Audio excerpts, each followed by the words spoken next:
So we were talking about one thing and then another thing, and I thought we were going to make a video about that, but then we started talking about another thing, so I'm not sure where this is headed. It's another beautiful day. I hope everyone had a good Thanksgiving.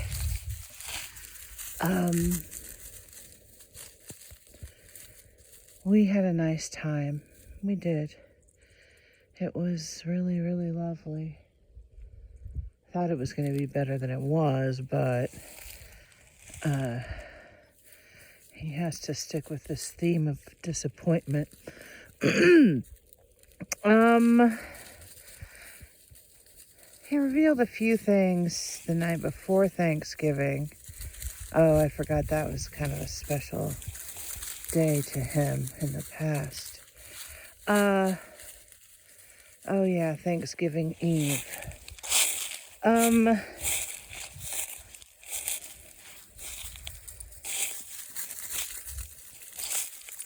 trying to think of the first two things we talked about. One was one of the revelations. Oh, so I've kind of been confused when I look at, like, especially European churches and how opulent, how crazy, over the top, beautiful they are, and how I know that is not the God is much more raw. God is about literally running around and helping the poor. So I've always wondered why God would allow mankind to believe that when they built a mighty cathedral, that they were building it for God. Because to me, I'm like, well, if you believe in God and you understand the Bible at all, that money should be spent on, like, the community and helping people. But it wasn't. Europe had all kinds of poverty, and yet, like, so much of their resources were used going to the royal family or the church. So I've always wondered why mankind thought that was acceptable. But the other day, God said that mankind thinks they built monuments to God, when the truth is that God had mankind build monuments that would awe. Like when you walk into some place like the Cathedral of Notre Dame in Paris, like it overwhelms you. It does somehow get you closer to understanding the magnitude and beauty of God. But mankind didn't build that for God, because that makes no sense. They thought they were building it to please him, as if human beings' creations could please someone who created it all. Like, it's so backwards, and yet, I don't know, I never thought about it that way. It just made me mad that so many Europeans, and then he got to catch a lot of unrighteous people, because a lot of unrighteous activity went into the building of some of these temples of greed, he just said. So, yeah, he's more for the little parish church made out of wood and the people who go out and help their neighbors. Anyway, I thought that was an interesting revelation, because I had all these weird understandings before he started talking to me. Like, I understood that it was somehow offensive that some of those churches were built because of the human suffering going on at the time. But they thought in somehow pleasing God by, doing these feats of amazing things, that God would be pleased with them for that reason, that they had shown God how much they honor him. But God is the architect of creation. So any building that's built, God designed it. He just does his work through human beings. So yeah, and plus you'd need the help of God to design some of those buildings and get them put up and still standing. Like, God was present there. You can feel the presence of God. But it's not because mankind was able to build something that impressed him. So yeah, that's kind of interesting. But I had a good... So all these little things that have always just kind of rubbed me wrong. Literally, that's the best... He's showing me this image of fur that's just being rubbed a little wrong. These opulent churches rub me wrong. But now that I know it was kind of God's gift to humans while entrapping unrighteous individuals who took advantage of things in his name, it was a gift to humanity. That's like what we have to look forward to. He did this through human hands. He built Notre Dame through human hands. What are the heavens like? Can you imagine? No, we can't. We can't. What a magnificent feat. It's not that these men did anything. No one on earth has done anything. He was talking yesterday about how every invention that has ever been invented... I'm sorry, my dog keeps going around in circles. Every invention that's ever been invented had an exact minute when it was allowed to come into the inventor's mind. Why? Well, because if things are invented at the wrong time, history doesn't shape up like it ought, like it must, to get to the end. He said what was going to happen in the end. He said there'd be wars and rumors of wars. He said there'd be every person on earth would hear the word. And now with the internet and phones, that's a possibility. So if he's got it all and he created this and is going to end it, he is going to end it in the exact moment. And that exact moment kind of radiates backwards into history. And all things have to lead to that future moment when God decides to end the world.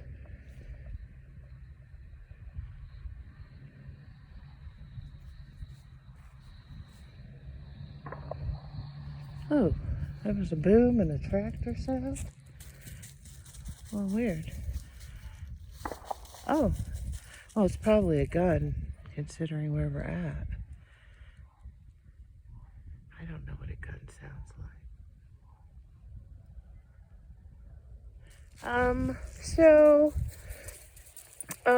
I was thinking on my walk over here that, I don't like making videos that sound like I'm complaining, or the last video was kind of depressing because, most of this journey has been awful, and I don't usually make videos on the bad days.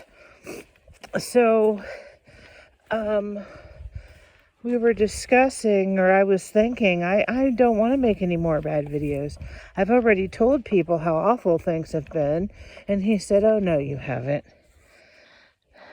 And so then he started discussing the fact that I have never told anybody, ever, all the things he's done to me. Not even the beginning, because even to repeat them makes me want to vomit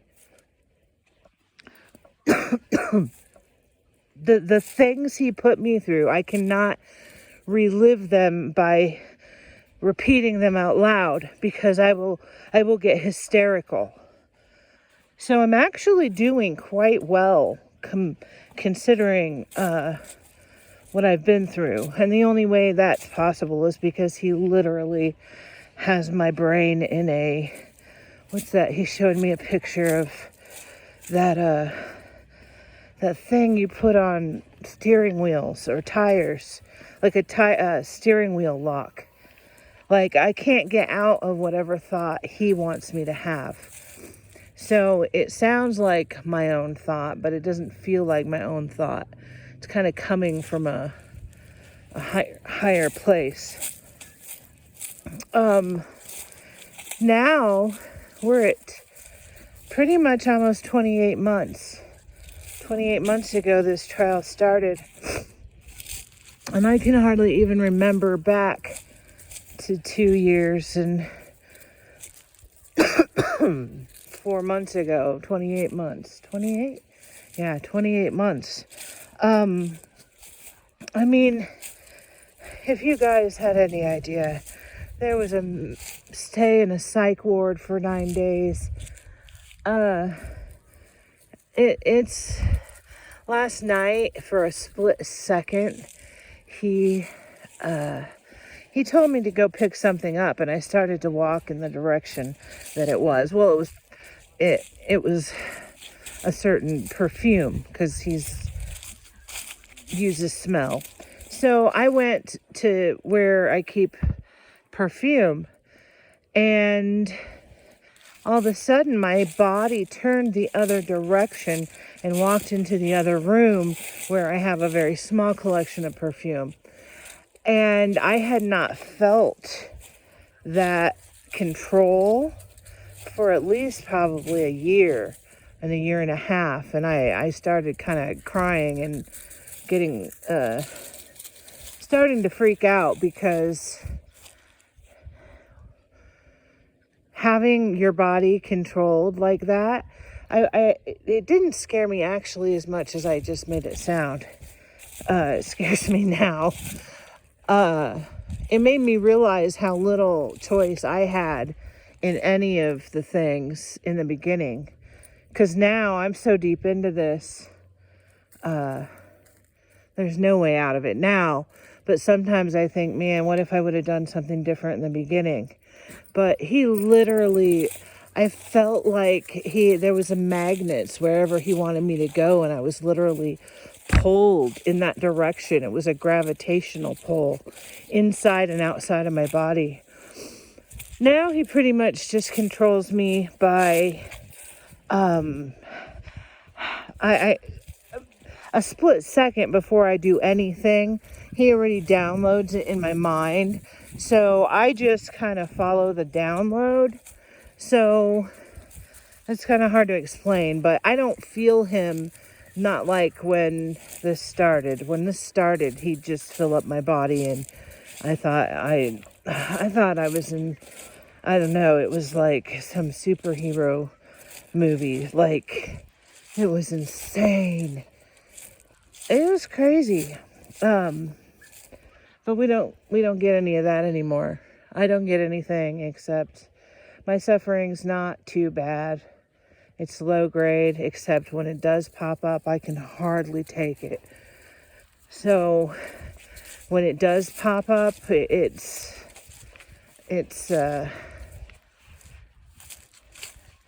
yeah.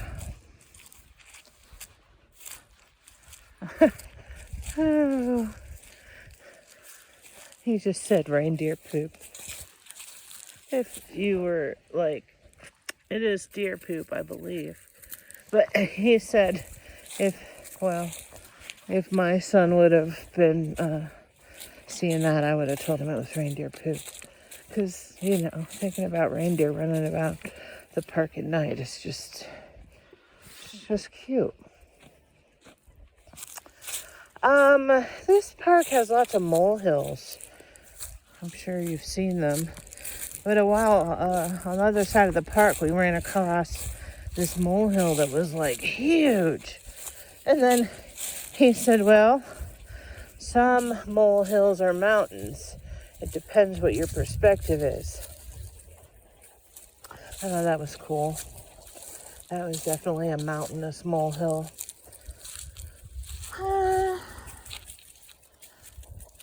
Let me see.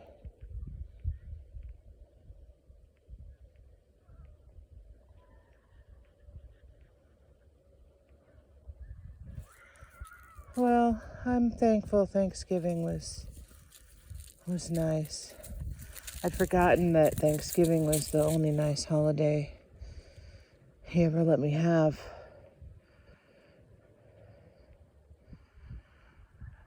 So, yesterday wasn't that great, but he said compared to the past it was. So, like last year on Thanksgiving, oh my goodness, she almost pulled me over. Last year on Thanksgiving, I thought it was better than it was because things were so bad before it came. Now things are kind of like just grim, just bleh,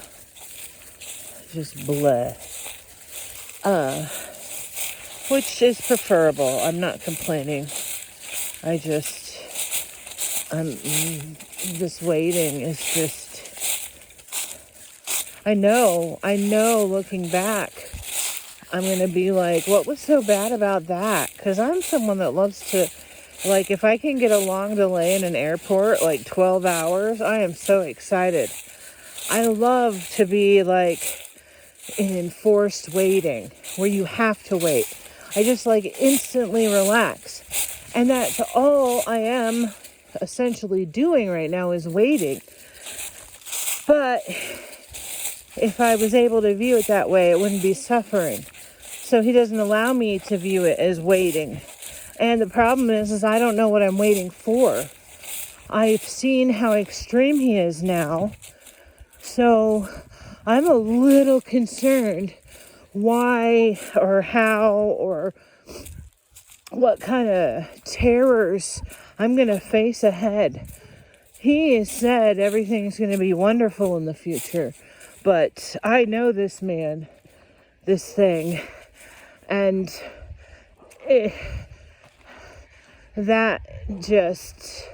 that's a promise, but any promise he makes can be kept because the universe for a lot of us is eternal. So he can say things and he doesn't mean for them to happen until after the millennial kingdom ends. So that's kind of lame.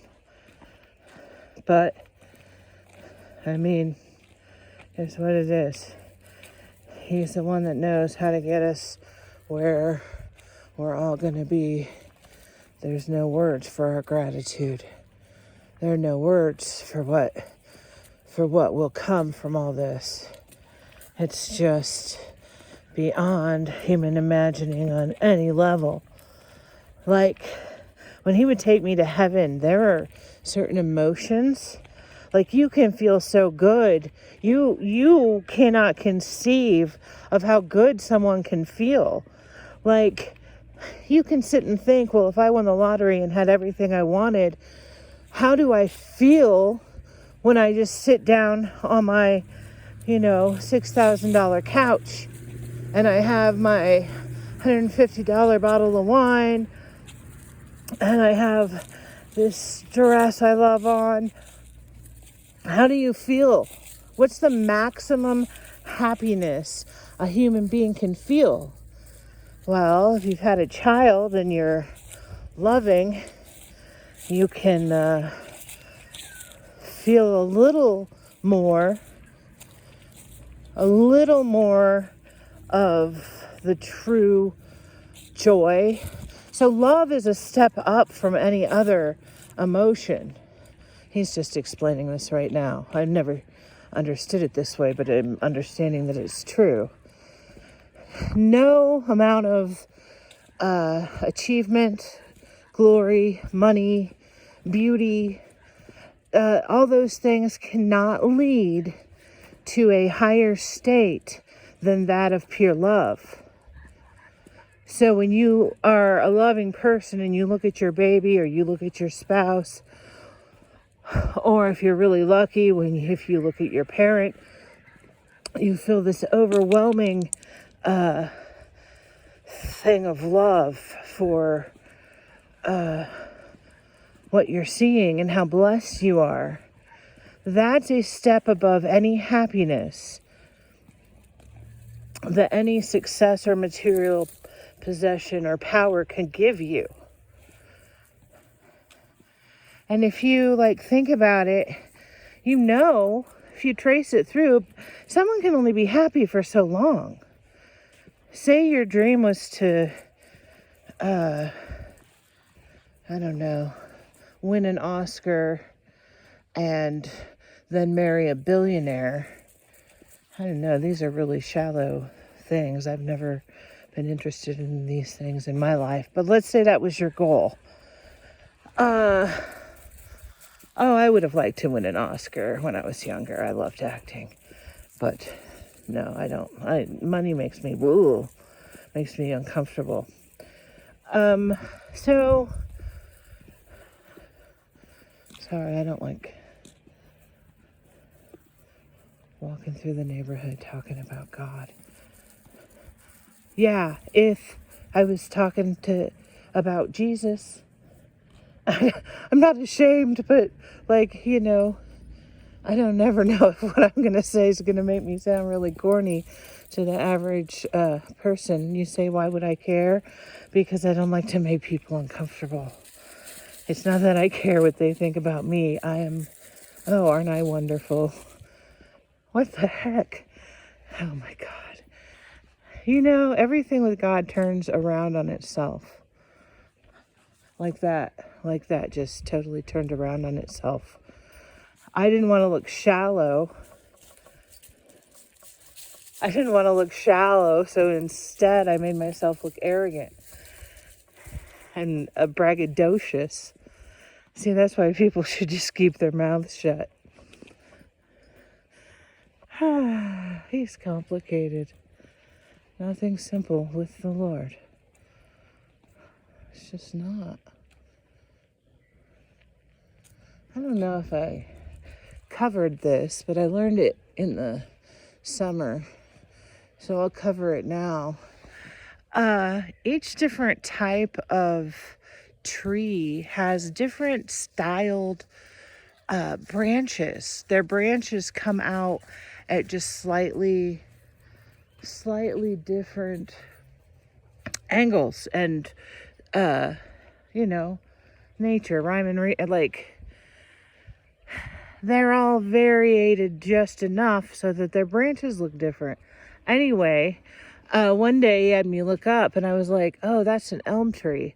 And he said, yeah. He said, look at it. And I looked at it closely and it looked like spiders. Then he was like, yeah, that's why it was called Nightmare on Elm Street. Because elms, their bare bones are kind of like, I don't know, scarecrows. I'm not sure this is an elm, but it's close. A little bit scary branches.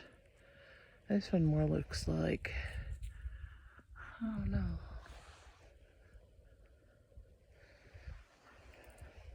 know.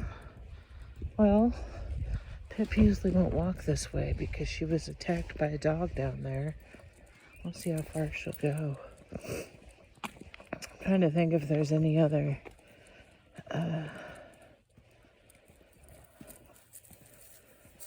thing. Headlines still continue to be absolutely absurd.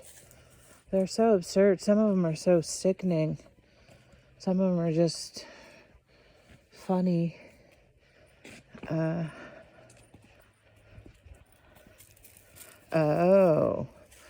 See, I've noticed since pretty much COVID started, God has kept humanity in a state of having something to watch and be interested in.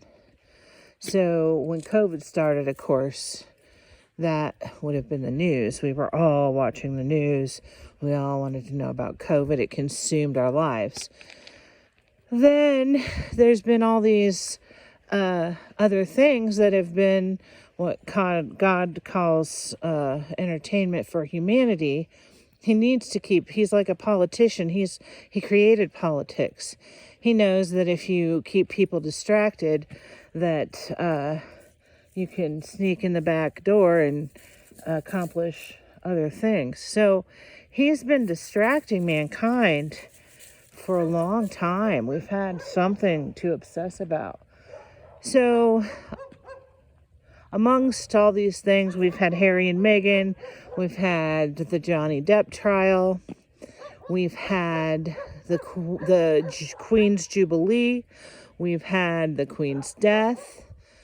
Previous to this, we had that cargo ship in the Red Sea.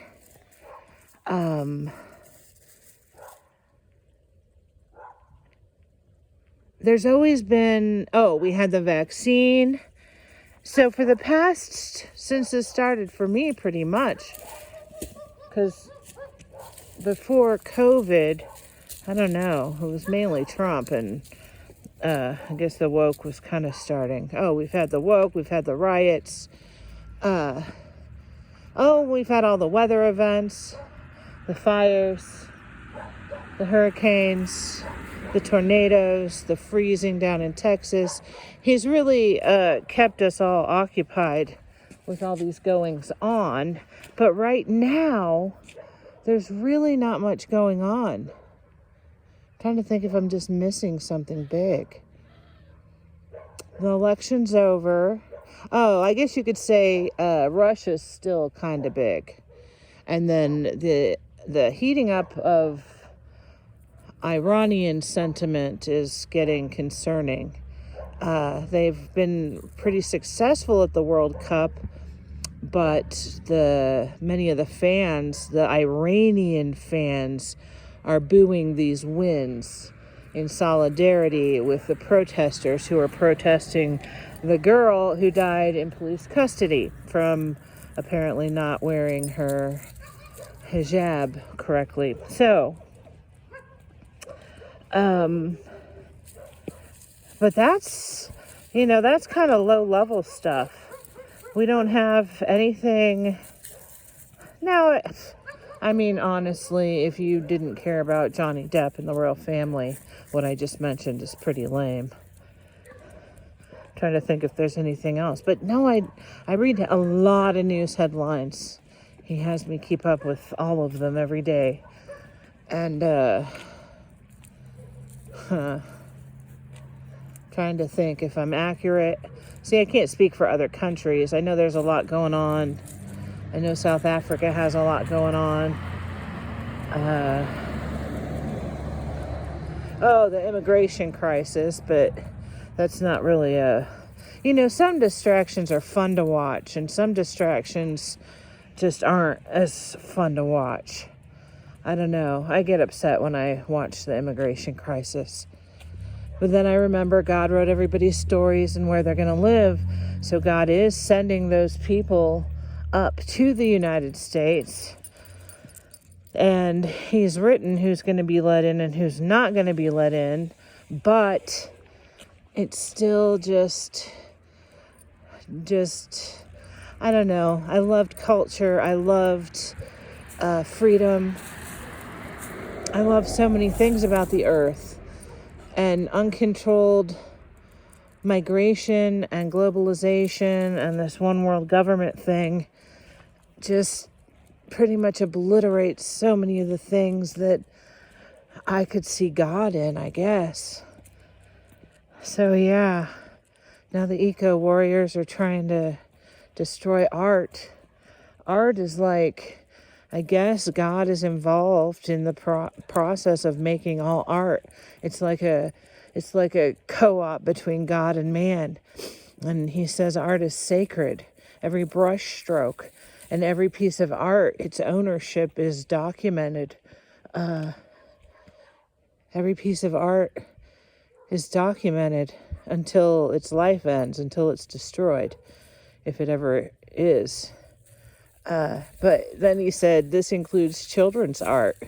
He reminded me that I have some friends who have their children's art on their, either tattooed on their body or on their walls. And I used to save, when my son was like 2, he used to draw these intricate, these tiny, tiny shapes with a pen. He had to have a pen, and he'd do it at night, and he'd just draw and draw and draw these strange shapes. And I always found them, I always felt that these drawings had to be sacred somehow. But I did not know that God considers art somewhat sacred. I don't know what that means. He left me another feather. Oh, my back hurts so bad. I don't know. Oh, wow. He's really done a number on my back, I think, because I'm not walking as much. Great. Oh, I'm not picking that one up. Sometimes I just tell him no. There's another one. All right. Well, I'm home. God bless you all. I hope if you're bored that filled the half hour. Amen.